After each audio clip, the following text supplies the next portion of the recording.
Devamını başlayımız vatandaşım Melika hoş haber doğrusu da Daniel Russell efendi deydi ki çünkü Cungunun Amerika turuşluk baş elçisi okşaş bolmagan sorulladı köp qitim Reis Xi Jinping Amerika'nı ziyaret kılganda bargallı yerde hoş haber buludu. Hoş haber arkadan keledi degen. Lekin emniyette Amerika Cungo oturusida köplegen mavzularda sürkülüş bolupla kalmay, belki iki taraf yani iki devlet özünün gepini özü kılıdığan, özünün sözünü sözleydiğen ahvalga düşüp kılıp, hatta an'anivi iki devletinin yukarı dercelikle uçuruşuda adet imzalanıdığan birleşme bayanat, birleşme ahbarat degen okşaş hüccetleme imzalanmadı. Demek bu kadın Washington'da ötküzülgen Cungo Amerika Qo'shma Shtatlar ichki davlat rahbarlarining suhbatida hadise birleşme bayanat, birleşme axborotmi e'lon qilindi. Demek ko'z qarashlar jiddiy, suhbat keskin bo'ldi degan so'z.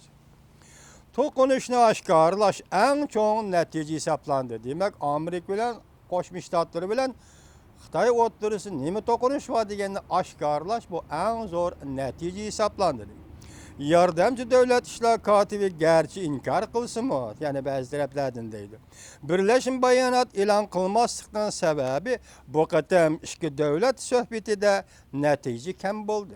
Deydi bunu muhbir deydi. Lekin Reis Xi Jinping Amerika'nı ziyaret kılış bilen iki devlet erişken zor netice şu buldu ki iki devlet oturusudaki ihtilaflarını bir vasıta oturup koyuştu. Daniel Russell efendi deydi, en zor netice şu oldu ki iki devlet oturusudaki ihtilaflarını bir vasıta oturup koyuş dedi.